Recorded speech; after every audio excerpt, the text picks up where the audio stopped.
It's Thursday afternoon. லஞ்சுக்கு வந்துட்டு chicken குழம்பும் கூடவே வந்து சிக்கன் வந்து பொரிச்சிக்கலாம் அப்படின்னு சொல்லி பண்ணிட்டு இருந்தேன். மார்னிங்கே வந்துட்டு லஞ்சுக்கு என்ன வேணும்னு கேட்கும்போது உன் இஷ்டம், நீ என்ன பண்ணுறியோ பண்ணுன்னு சொல்கிறாங்க. சரி, நமக்கு பிடிச்சது ஏதாவது பண்ணுவோன்னு பார்த்தா ரே வந்து இல்லை, சிக்கன் வந்து எடுத்து கொடுக்குறேன், நீ குழம்பு பண்ணி கொடு அப்படின்னு சொல்கிறாங்க. இவ்வளோ நாள் வந்து சிக்கன் சாப்பிட்டுட்டு இருந்தோரே, இப்போ தான் ஒரு 2 நாள் பிரேக் எடுத்த மாதிரி இருக்குன்னு சொன்னால், இல்லை உன் கையால் எனக்கு சாப்பிட்ணும் போல இருக்குன்னு ஒரு பில்டப்பு. சரி ஓகே, இப்போ வாங்கிட்டு வாங்கன்னு சொல்லிட்டு சிக்கன் வந்ததும் கேட்டேன் என்ன வைக்கணும் அப்படின்னு கேட்டதுக்கு உன் இஷ்டம், நீ என்ன வேணாலும் பண்ணுன்னு சொல்லிட்டாங்க.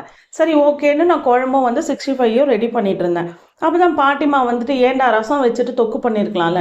டேய், நான் தான் கேட்டேனே என்ன வேணும்னு, எல்லாம் உன் இஷ்டம்னு சொல்லிடுறீங்க. அப்புறம் பண்ணும்போது இது பண்ணியிருக்கலாம் அது பண்ணியிருக்கலாம். இங்கே மட்டும் தான் அப்படியா, இல்லை எல்லார் வீட்லேயும் அப்படியான்றது எனக்கு தெரியல. கேட்கும் போது உன் இஷ்டம்னு சொல்லிடுறாங்க. எல்லாம் குக் பண்ணி முடிச்சுட்டு சாப்பிட போகும்போது தான் சரி, ரேவும் சரி பாட்டியும் சரி இப்படி பண்ணியிருக்கலாம், தொக்கு பண்ணியிருக்கலாம், பெரட்டி இருக்கலாம் அப்படின்னு சொல்லிட்டு அப்போ தான் சொல்லுவாங்க. கேட்கும் போது சொல்ல மாட்டாங்க.